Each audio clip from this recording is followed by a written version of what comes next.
we have somebody in the wrong seat, no matter how hard they try, they're not going to have the level of success we want them to have. Somebody has a bad role for 6 months, they end up exiting an organization, and then in the next interview, telling somebody why they were only at the last organization for 6 months. It can be quite significant. So I think that's one of my favorite things I get to see leadership teams do is when they put people in the right spots for them. And sometimes that's up a level, sometimes that's down a level, that's fine. It really kind of helps people go and be able to contribute and know that they're playing there. So very excited today. We have Mark Stone on the podcast with us. Welcome, Mark. Well, thank you. Thank you. I appreciate having me. Excited to have you on. And this has been a little bit overdue. Mark and I met actually golfing this summer from a mutual connection. And Mark's an EOS implementer, has a doctorate. So don't be scared off, by that level of education by Mark. But yeah, long story short, I was very excited to have you on today. Wealth of knowledge, very impressed even for the short time we spent together up in Pine Canyon, up in Flagstaff. And for those listening, I'm familiar with it, but many of our listeners may not be. So maybe walk through essentially what is EOS?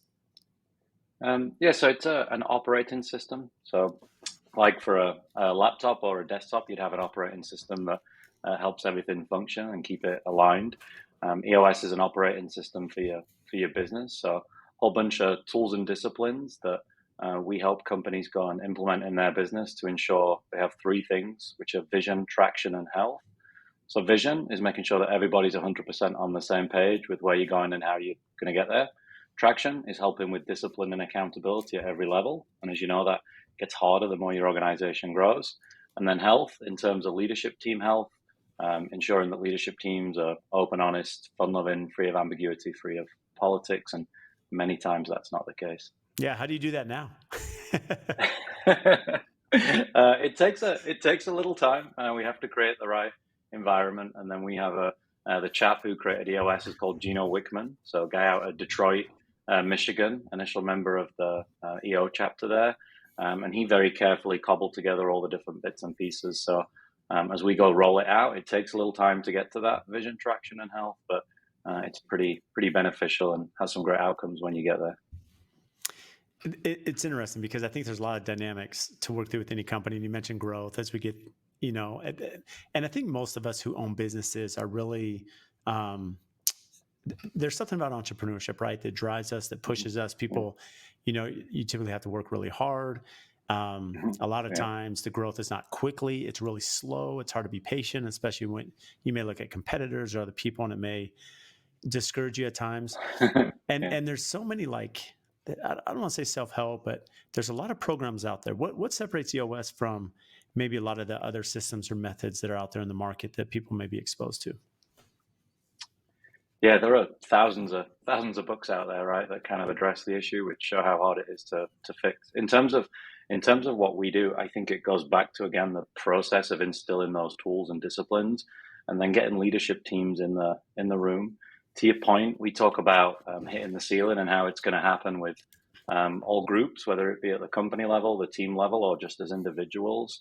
And we bake in 5 leadership abilities that when we can master them, it's going to help groups break through those ceilings much more quickly, ideally with as little pain as possible. So we have a saying in our community that there's a tool for everything. We have some foundational ones that we put in place, but and once we have them kind of set up and the leadership team and the staff using them, it really is a case of just going and finding the right tool, and then provided you have the right atmosphere, that open and honest is obviously key. Kind of ready for change is pretty important.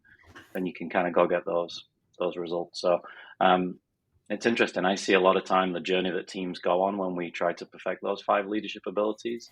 Sometimes when we start, it's very cautious, and we run session days that are typically 7 hours, give or take an hour. And sometimes the first session lasts exactly 7 hours, and everybody kind of takes the lead of one or two kind of key people in the room. And then at times, 2, 3, 4 sessions in, you can see that a team will really start to have some healthy conflict. And that's typically how we get to that accountability, that traction, and get everybody on the same page. So to steal from Lencioni, we have to have that healthy conflict, and that helps with commitment, accountability, and then results. I like that term, healthy conflict. Maybe break that down a little bit. As someone hears the term healthy conflict, as you're working with businesses, Mark, evaluating them, and you get, I would imagine as you're coaching, mentoring them, working with them, you get down to the core, that healthy conflict. Why is that beneficial to have healthy conflict? How are different things exposed or fixed or now addressed, maybe in the open, as opposed to previously without you being involved, that they didn't have that ability to go that deep and diagnose it? Yeah, so we steal from Jim Collins in his book Good to Great, which a Love whole that bunch of book. entrepreneurs have worked through. The right people, right seats really does teach people. It really does set people up to go and own their role in an organization. And I think if you start with the belief that everybody gets up in the morning and they want to go do great things, they want to go contribute to their organization. Once you allow people to have that window, that area that's theirs that they own, it becomes much more likely that somebody's going to speak out when you tell them, "Hey, Brad, this is your job to wear this hat. You're the right person. You're in the right seat to be able to do well at this every day." It becomes much easier for people to be able to speak out. And obviously, a high functioning leadership team has individuals with different skill sets, with different personalities and different experiences. And I think once we set people up in that framework and they get that peer validation that they are the right person for the right seat, it allows people to then just speak from their position. A lot of our work is kind of leaning in and reading body language, and hey, that kind of seemed like you're hesitating there. What are you thinking? Get it out on the table. And when you do that and you get that atmosphere, you can get people contributing. There's typically the wisdom and all the answers needed are in the room. So I don't necessarily know that we're teeing up initially to kind of aim for conflict, but I think when you can have people speaking on behalf of their seat, sales, ops, and finance are all supposed to see things slightly differently. So if one or two of them are quiet when we're having a conversation, there's probably something that needs addressing. I think what's interesting is you mentioned peer validation, and I don't think I've Yeah. ever heard that mentioned in this context, right? Where you're mentioning that, hey, you're reading body language, people may not be speaking up, but essentially there's a value add of peer validation as you start to restructure the organization, put people in the right seat. Define the importance of maybe that peer validation, that unity that comes from it, that synergy. Yeah. So right people for us are going to exhibit your core values. So when we work with a team to validate their core values and define them, we then use a tool called the People Analyzer, and we're pretty upfront about that. We encourage that tool to be used right from the off. And then as we build out an accountability chart, we determine the 5 major roles for somebody to own in that seat. And then we ask the question, is this person, do they get it? Do they want it? Do they have the capacity, the skills, the training and experience to be able to go do well in that seat every single day? Obviously, we need to have right people, core values, and we need to be in a right seat, a spot where we can win. So once we ask that for the leadership team members in the room, we then do a real-time performance evaluation in the room, and we ask, hey, Brad, is it okay if we complete this evaluation right now and we go around the room? And is it 3 yeses? Is it 2 yeses and a no? Is it 2 no's and a yes? And again, the wisdom's typically in the room, but especially when the peers have put somebody in a seat based on that merit, albeit in a pretty quick kind of meritocracy that we're kind of determined on.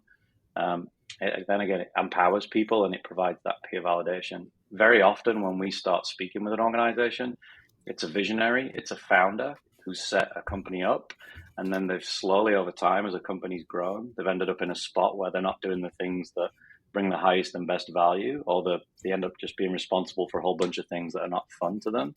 So very often we tee up with a visionary and an integrator in our accountability chart, but to encourage that visionary to go be a visionary and do the things that are needed to drag the company forward. It's just as important for the founder to hear from the founder's team that, hey, that's what we want you to be going and doing. That's what you're good at. That's what we see you're good at. Go off and kind of do that for us. So I think head trash comes into play a little bit when you kind of get pushed into a seat. I think it kind of emboldens us as well. You broke that down perfectly. It's interesting because I was thinking as you were speaking, just internally with my company, and as you mentioned, most founders are visionaries, right? There's a vision of the company, there's a vision of the brand, and essentially an ideal client that they're pushing after, and so all these things kind of play in that role.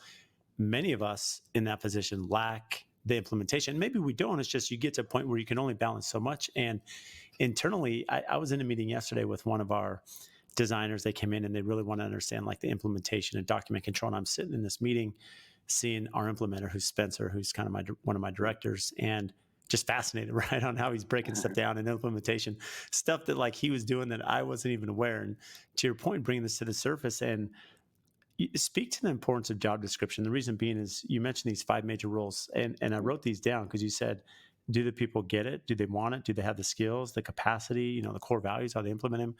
These Yeah. are things you have to determine to make sure you have the right people.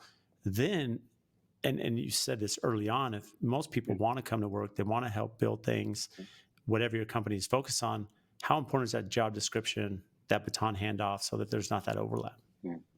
Well, one of those leadership abilities that I mentioned is delegate and elevate. So we again steal right from Dan Sullivan, and we want to get every individual to their unique ability. But I think there's so much trust required there that when you are that visionary, and all of a sudden you have individuals who report to other individuals, you have folks who are working on projects that you've not touched, that you're not aware of, that delegation, that allowing other individuals to go run with it and sometimes make mistakes is extremely hard. So again, when it comes back to what's my seat, what do I own, what am I responsible for, I think there's an interest in, again, I go back to that kind of empowerment word, but this is my lane. I've got it. Brad, come and kind of chat with me if it's going drastically wrong. But other than that, I've got it. I think that connects in with that kind of fulfillment and connection. And people want to be part of something that's a little bigger than themselves, but they want to have a really definite role.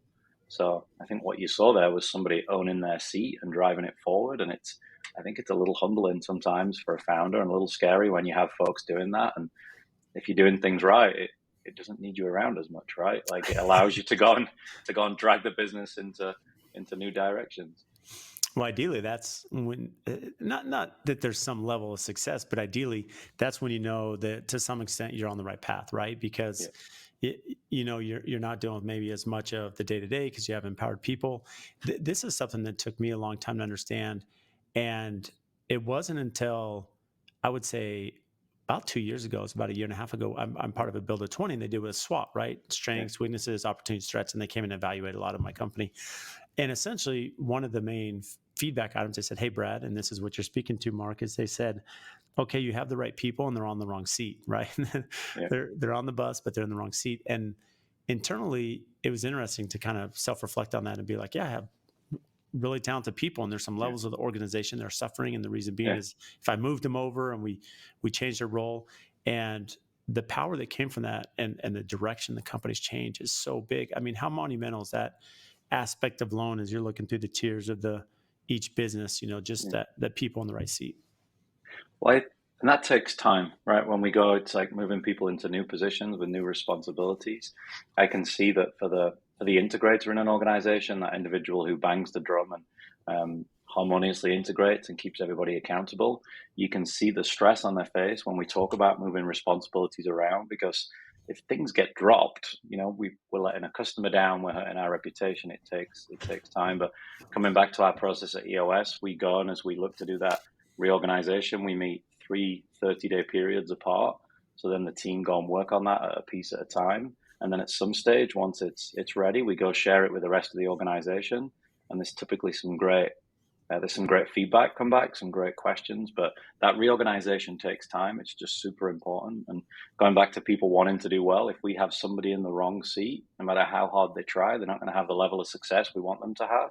So that can be pretty significant. Somebody has a bad role for 6 months, they end up exiting an organization, and then in the next interview, telling somebody why they were only at the last organization for 6 months. It can be quite significant. So I think that's one of my favorite things I get to see leadership teams do, is when they put people in the right spots for them. And sometimes that's up a level, sometimes that's down a level. That's fine.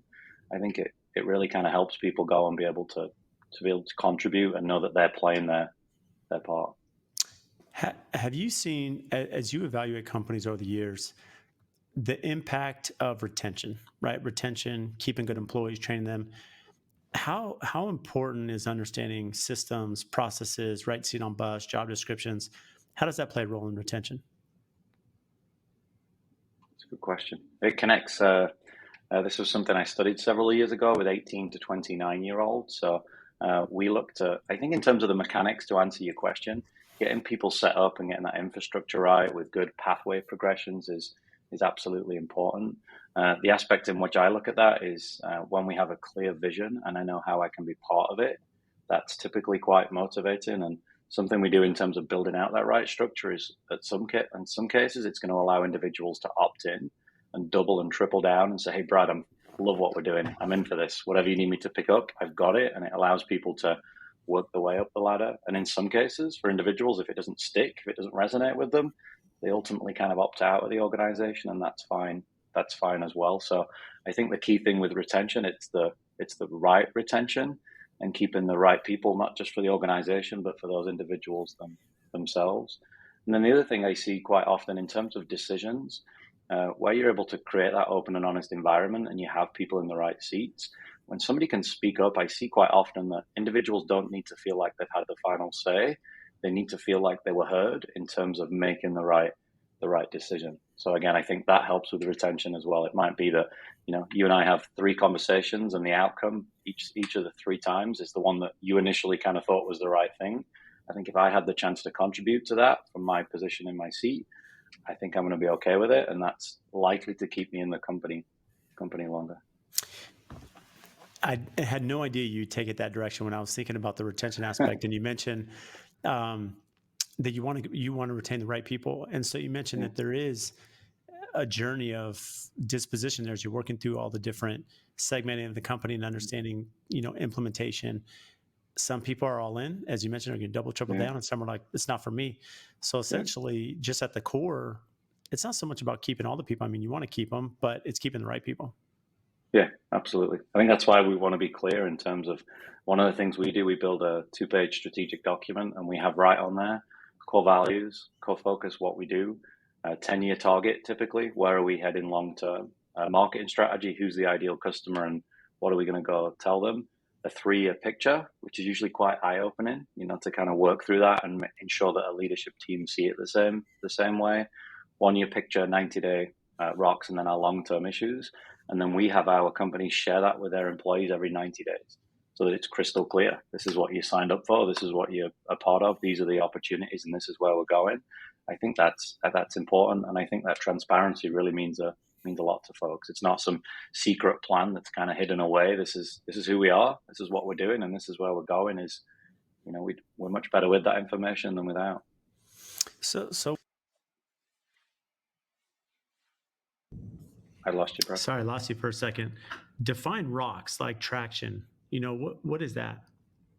So those are, in our world, those are 90-day priorities. So working from Al Reese's book and mentioning focus, what's been shown is that our energy is going to last about 90 days, kind of longer than that. The ropes are going to begin to fray. We're going to get distracted and pull in different areas. So we simply start with an organization. We list all the issues, the things we must get done in the 90 days. We prioritize some of them. We make those company rocks that we then go share on that 2-page plan every quarter with the team. And then typically a leadership team member will have 3 to 7 priorities as well. And once a company's implemented EOS for a while, everybody in the organization should have 1, 2, or 3 priorities that they know it's their job to put at the top of their top of mind, top of their to-do list every day, so that we don't scramble around dealing with those daily issues, those disturbances that come up. It's quite a hard discipline to get right. It often takes groups quite a few goes to build the muscle. I see some very industry-specific nuances. Certain groups ban certain words and certain approaches. I have one group who adamantly won't allow building a plan in 90 days for a priority. They're like, no, we do stuff. Like, we're not building a plan to do stuff. We're going to go do stuff. But that can be quite powerful. And again, it keeps everybody kind of focused on what the key significant priorities are. It's very easy for us, particularly those who are visionaries and founders, to get distracted and pulled in different directions. So this helps keep us all aligned and focusing on the key things. Do you find personality-wise, when you look at you, Mark, are you attracted to certain clients more than others? As you're vetting clients, as you're working with them and implementing EOS strategies in their company, how quick can you vet a client to say, hey, this can be a good fit? There's a lot of opportunity here for this company. That's a great question. We actually get asked that quite a lot. I'm really fortunate. I don't know if this is not a cop-out answer, but I'm really fortunate. I have clients in all kinds of different industries, really of, kind of small, ready to grow businesses right through to some pretty sizable groups.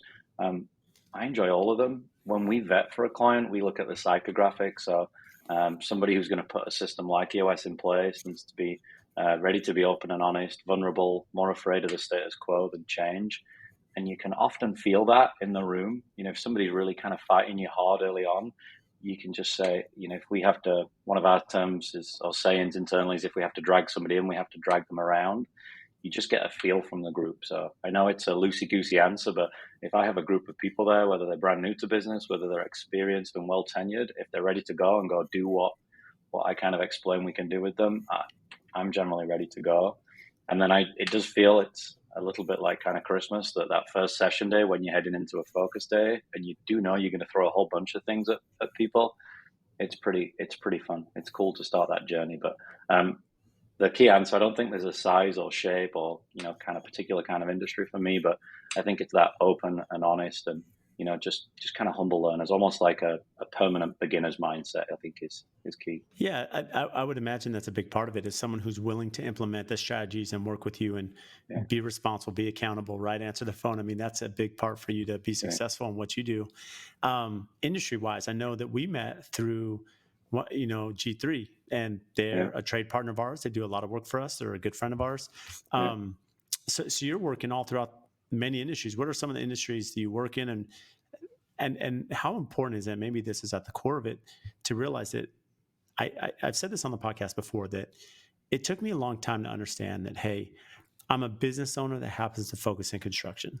And too many times I'm thinking, well, I'm just a construction operator, right? I'm a general contractor, without realizing that, hey, there's practices, there's techniques, there's strategies that are at the core of any business. And if you understand those and implement them, you can cross over to many industries.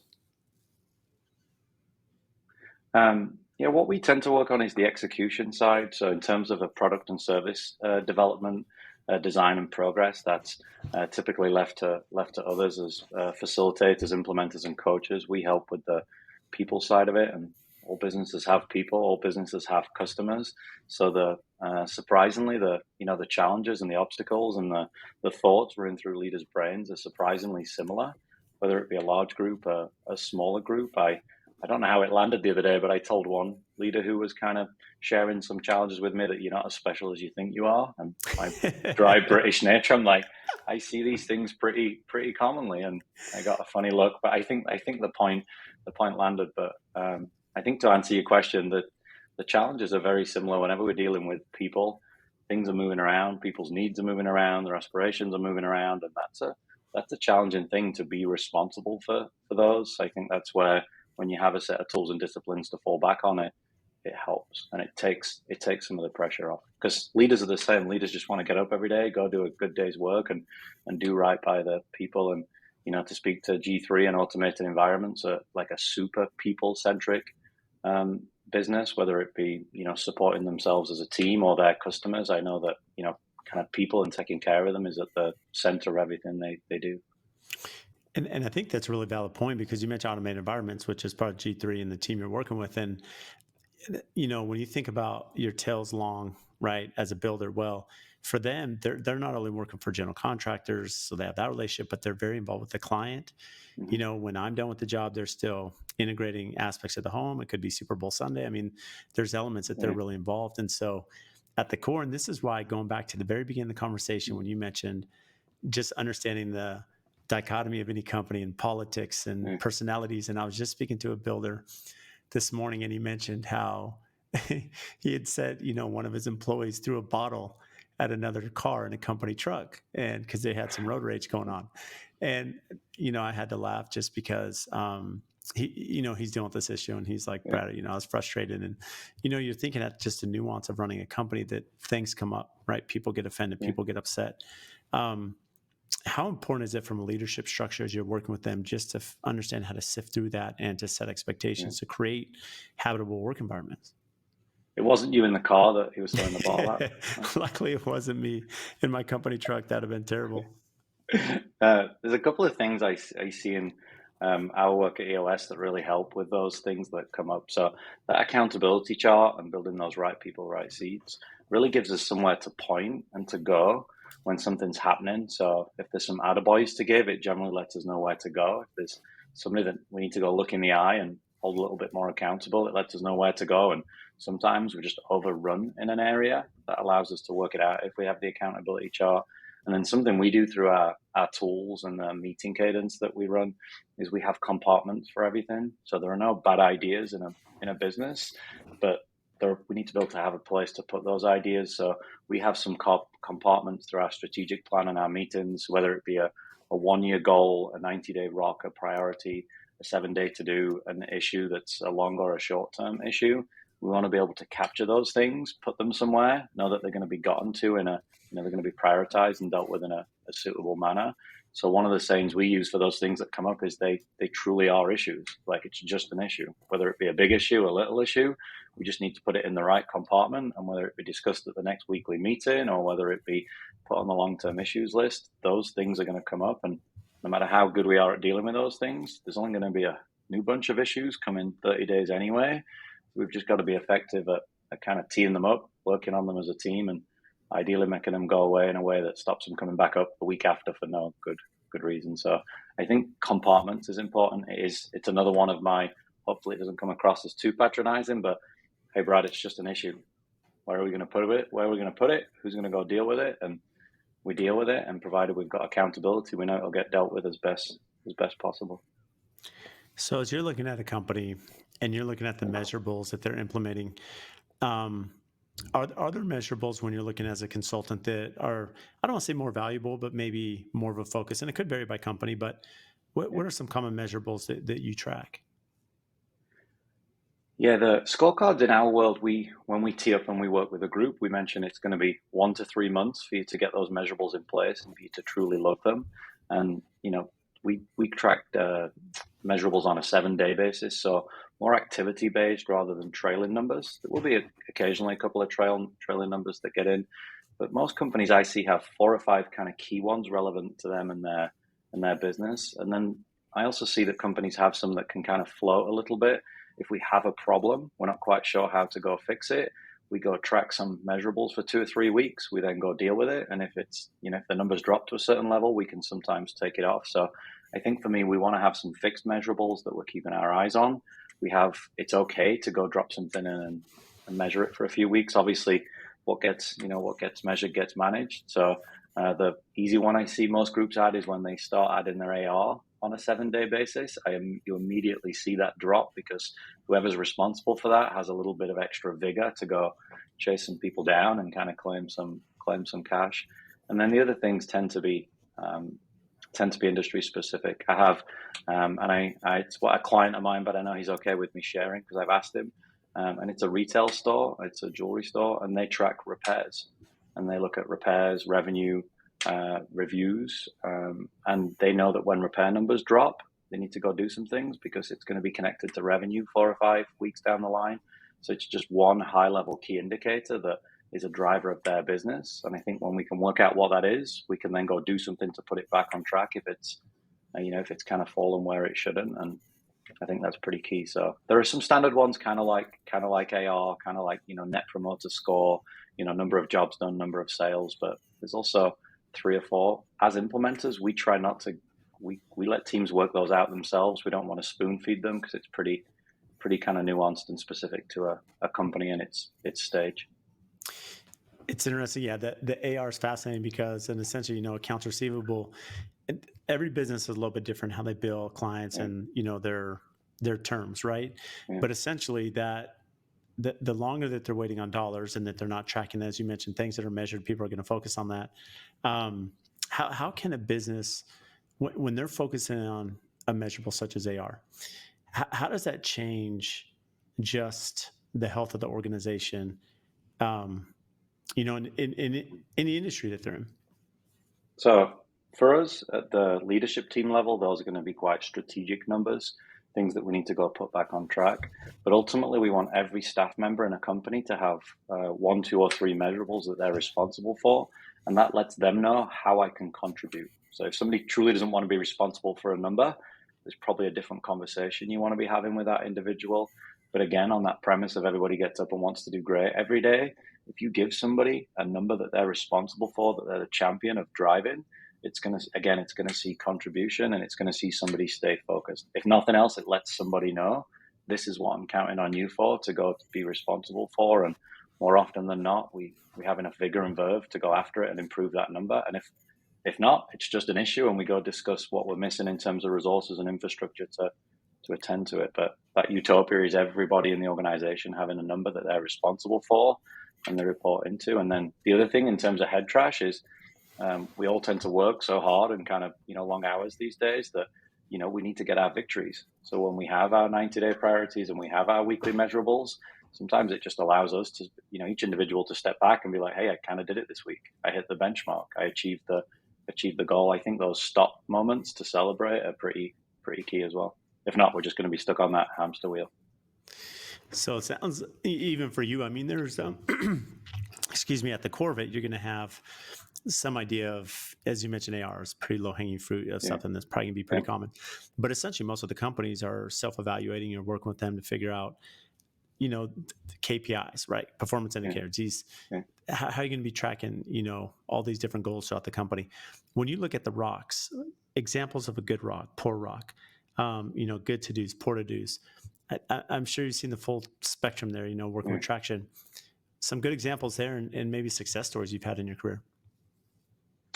We go with the SMART acronym, and then we let teams work those out. So I've seen teams remove the word "and" as they set a priority. They'll have two pieces to it. I've seen groups where they're interdependent. So I'm counting on you to get something done for me to be able to get mine done. So there's some great conversations around that. If that's what the scenario was, then that's what the scenario was. I needed to give Brad a kick up the butt a little bit quicker and let him know I'm dropping off because of here.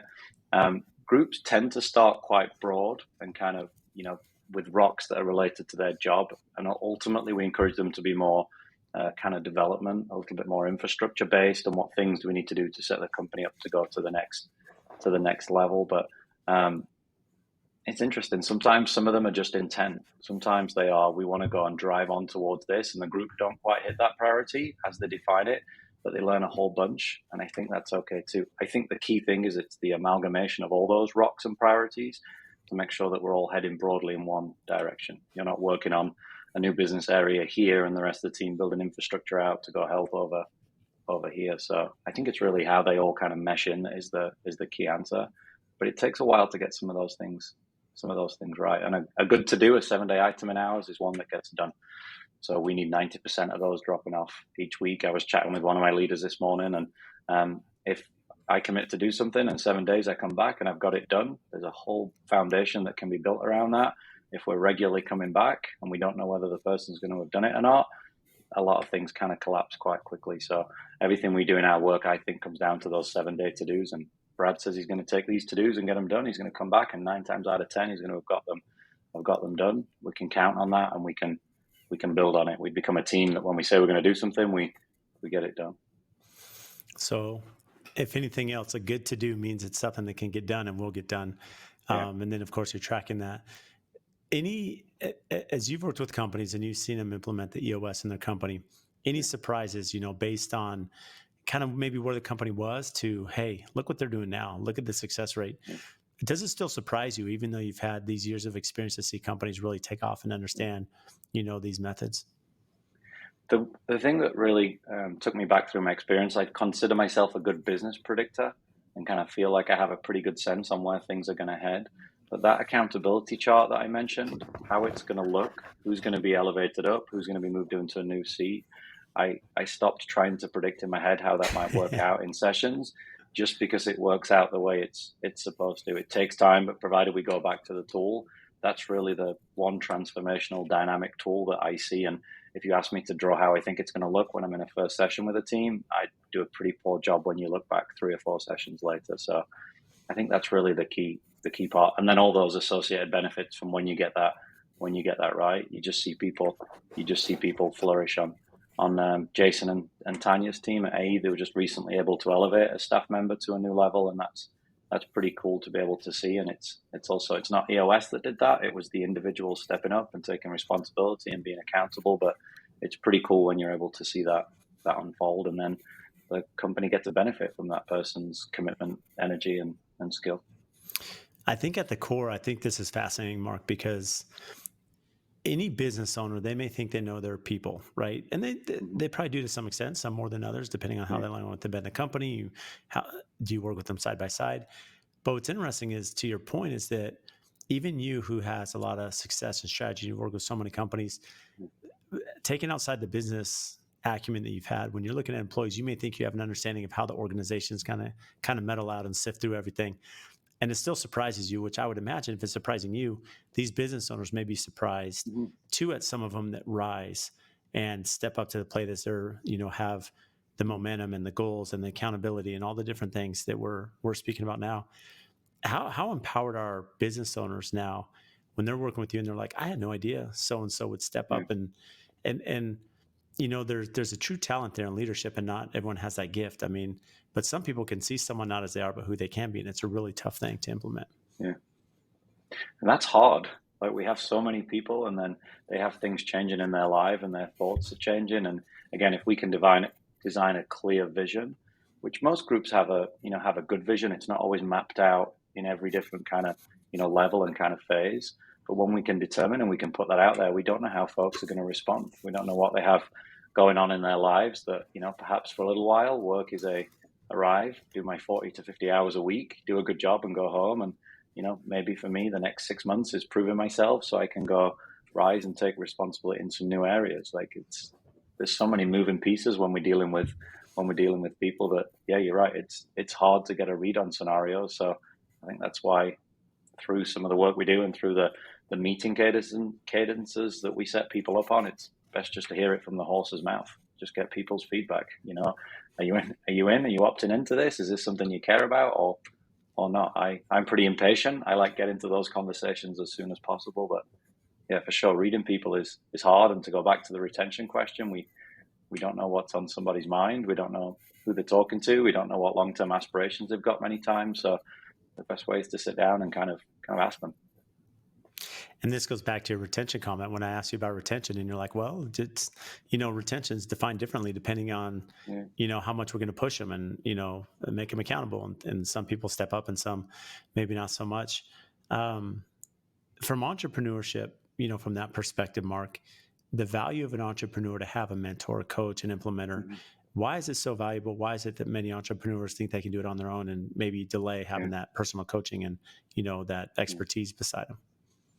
I think it's a lonely place. I think being a leader, a founder, an entrepreneur, or any leadership team member, there's so many things, and there's so many things that we're challenged with, that to be able to have that mentor or coach who we can go chat, who will kind of listen and give us their feedback and be relatively neutral. I think it's important. You see some of the peer networking groups out there that are so valuable, because it's like-minded individuals getting together, and they have a similar set of challenges that they're facing. I think that the benefit to those groups is significant. And in terms of a coach or a mentor, it's somebody to listen and help you process, but then also set 2 or 3 things to go do, to go fix it, to go make it a little bit better. For me, what I like about the work we do is, like I mentioned, the answers in the tools, and we have a procedure to follow. It's not, I kind of find that helping individuals come to those conclusions is far more rewarding than, trying to give somebody the answer. I don't think that's what entrepreneurs want either. They want to be able to, they're kind of trained. If they've built a successful business, they have the skill set to go figure things out themselves. Having somebody to partner with and discuss different options, I think, can just make those decisions kind of richer. And yeah, go back to my original point. It's pretty lonely being a business owner. We have a lot of people and things we're responsible for.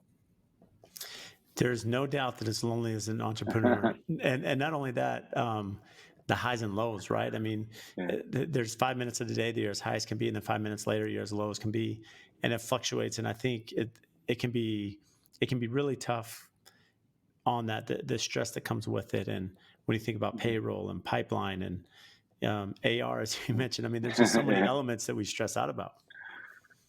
Yeah, it's never ending. Like, it truly is. It's just an issue, right? That's why it's great. And I think where we can set teams up, where the owner, where the leadership team members are not just on an island, but they're working with others who, if somebody's been in an organization for a while, chances are they care significantly about the group and the people that own it as well.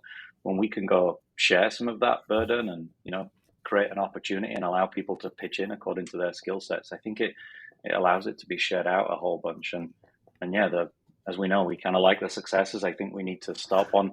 One thing I share with my teams is when they go through their weekly meeting and somebody says on track to a priority, that should be kind of like Pavlov's dog, where we hear that sound and it kind of makes us feel good because we've decided this is a priority and my colleague is working on it and they're on track. But yeah, I think the opportunity to share that out, other people care as well. So being able to put them in a position where they can contribute, I think benefits everybody. So maybe some background on you, Mark. Yeah. I know you're not from the U.S. originally. What brought you here? What kept you here? So I'm from Sheffield in Northern England. So I still have the strange accent despite being in Philadelphia for 7 years and Arizona for 11 or 12. So I think that's my stubbornness kind of kicking in.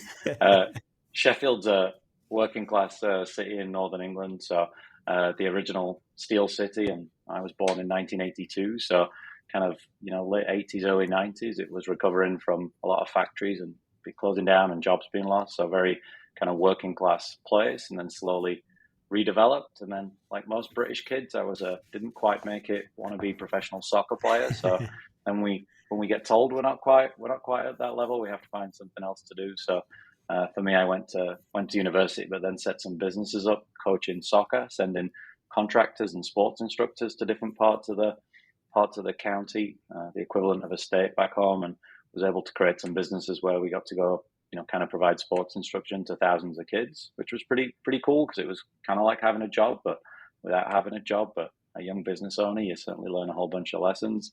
And then eventually I moved to Philadelphia and built a very similar business, Pennsylvania, New York, New Jersey, and a little bit into Delaware, and had a whole bunch of people out doing, also doing things that kind of felt a little bit like work, but were really, being in shorts with, soccer balls flying in and around. Was able to kind of build a business with some people I really enjoyed being around. So, yep, England, Philadelphia, and then eventually moved across to Arizona.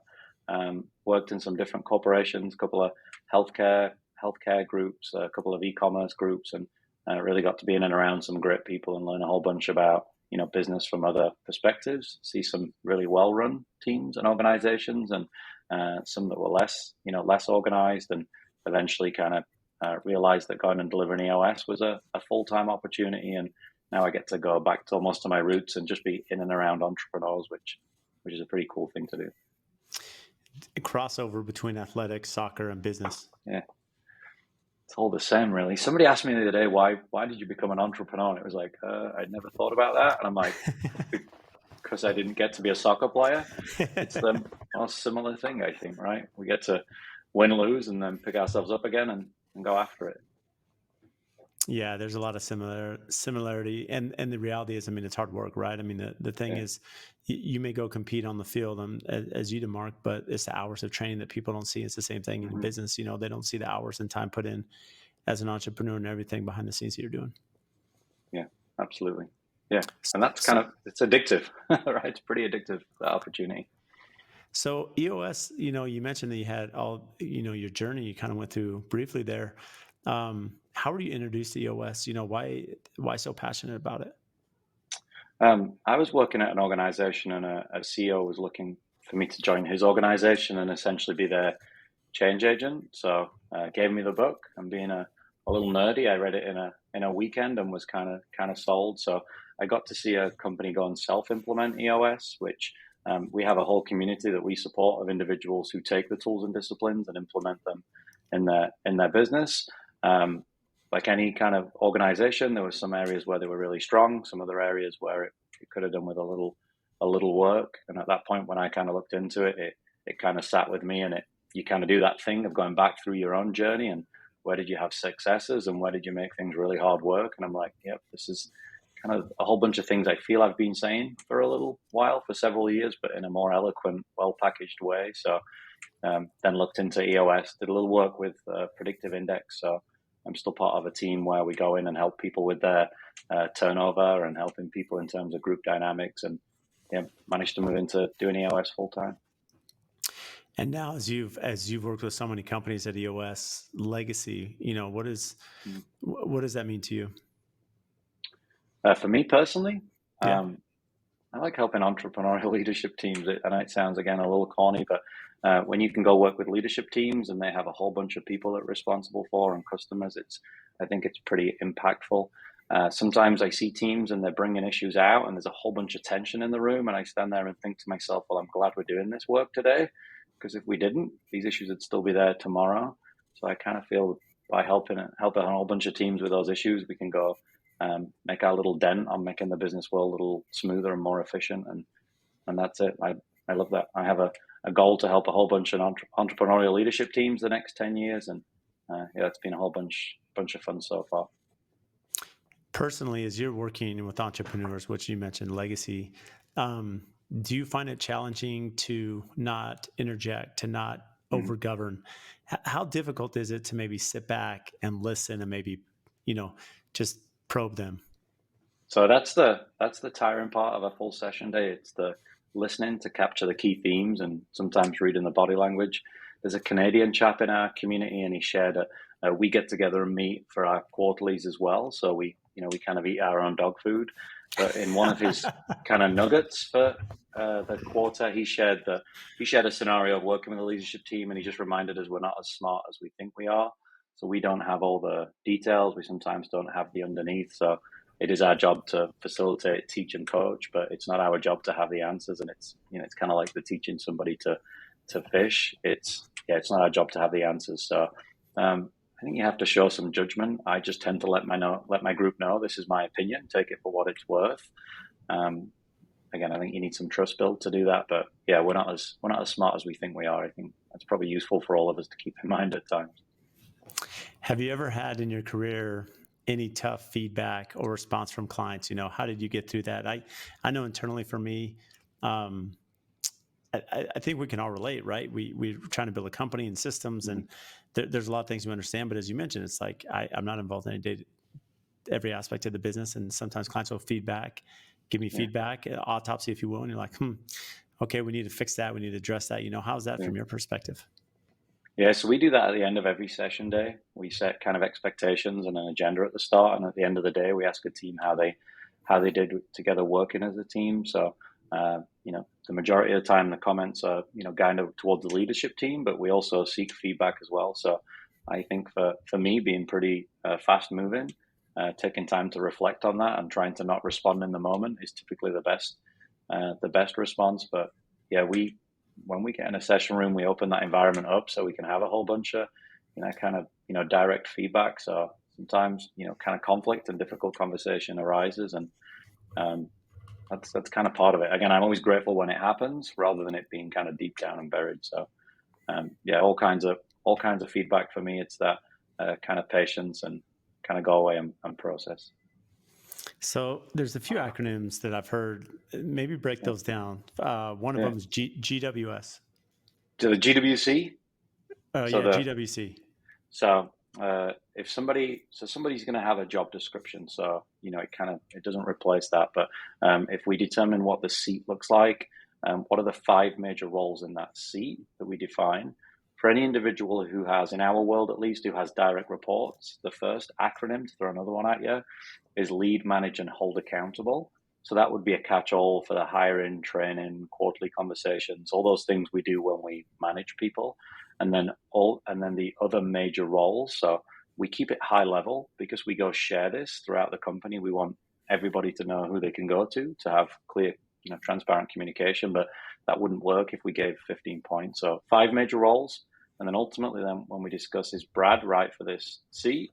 We're going to look at the core values. Is he a core value fit? Does he exhibit those on a daily basis? And then does he get it? Do the neurons fire in his brain? Is he hardwired that way? A graphic designer typically wouldn't be wired the same way as a finance person. I did have a finance person who told me they're also a graphic designer the other day, but I was skeptical on that. But typically somebody's, wires are kind of geared a certain way. So that's the gets it.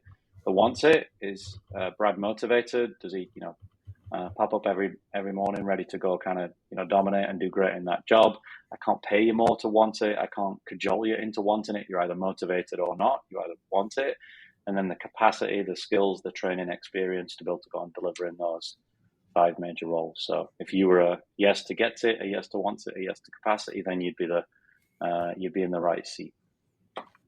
So lead, manage, hold accountable. What about IDS and how does it work?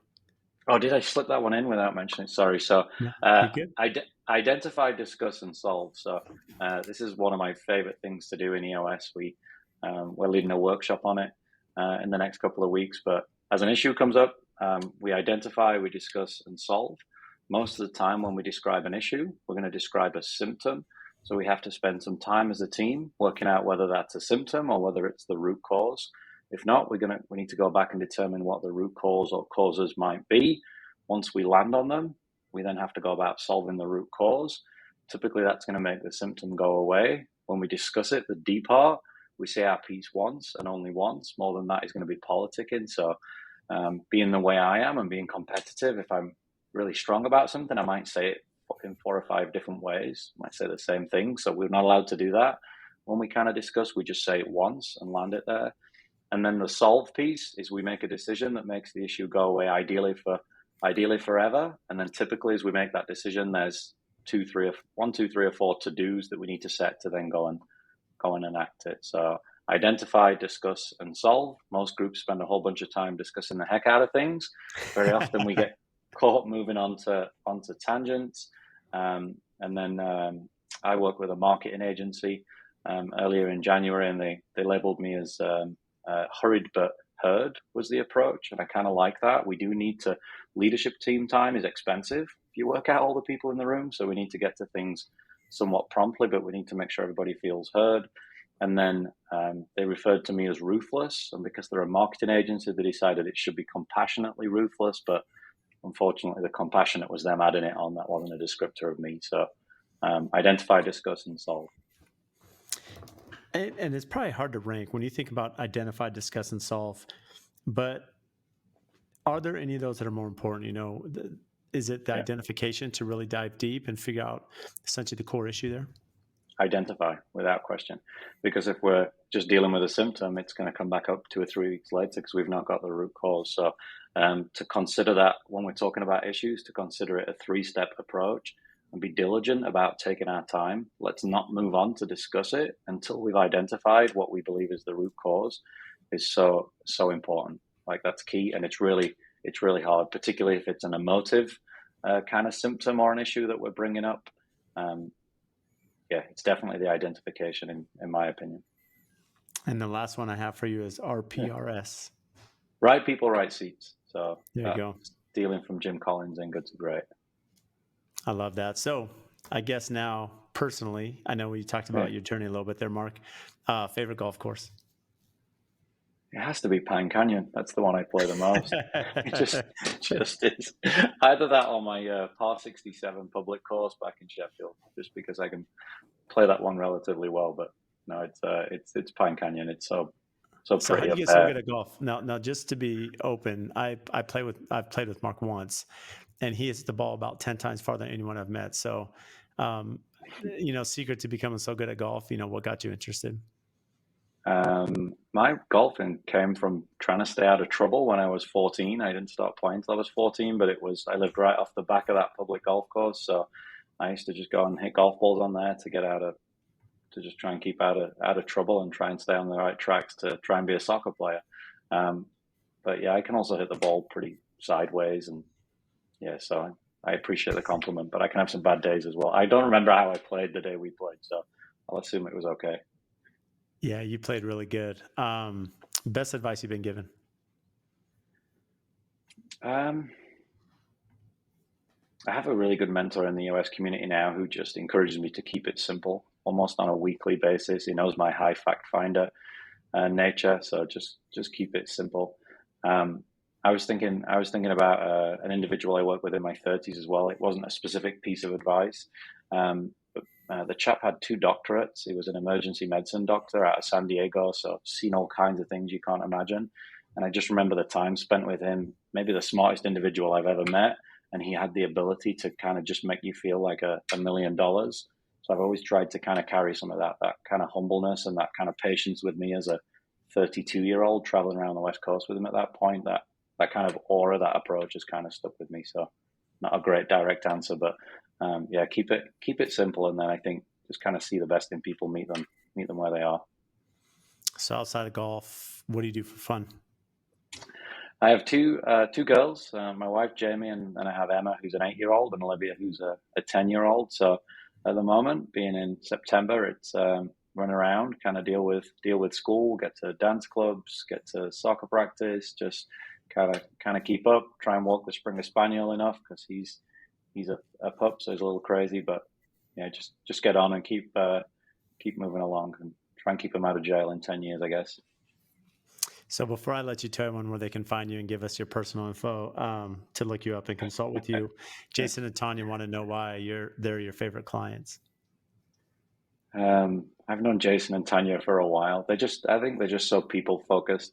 I remember the first time I kind of engaged with them, looking at doing predictive index with them, and I was on the call with a colleague, Mike of mine, and we kind of have Jason's profile, and he's like, Mark, just so you realize, Jason's built his business career based on being good with people, with building long-term relationships, and doing right by people, and that's it. So it sounds like a highly scripted question, but that's what I'll go with. For those listening, Mark, oh, go ahead. Yeah. And Tanya as well, and obviously Jason and Tanya are a tandem. But yeah, they just treat people right, and business is not always rocket science. I think if we treat enough people right, it all kind of works out. They do that. So for those listening, again, wealth and knowledge. Can't thank you enough for all of your time, Mark. Where can our listeners find you and reach out to you? So email's probably best. So mark.stone@eosworldwide.com. Or also feel free to give me a call, 602-300-8670. All the EOS implementers it's a help first community. So it's not only a case of reaching out if somebody wants to do an EOS implementation. If it's just a general conversation or there's some way someone like me can help, then feel free to reach out. It's amazing. Well, Mark, I can't thank you enough for coming on today. You've been incredible. Look forward to catching up again soon. My pleasure. Thanks for having me. If you get value from the show, please support us by giving a 5-star rating and review on whatever platform you listen to. And I also have a favor to ask. We've had some incredible guests that come on and share their wisdom, their knowledge about their business. So if you have friends or family members that could benefit from those episodes, please share it with them, as well as any other business owners that you're networking with that could get value from the podcast or certain episodes. Please share those as well. Again, subscribe, make sure you're following. Any questions that you have, topics. We've had listeners reach out about certain guests that we should have on the show. Again, brad.l@aftconstruction.com. Email me for topics to address, guests that we should have on, and even if you think you'd be a great guest for the show. So again, thank you for all your support, and we'll see you next time.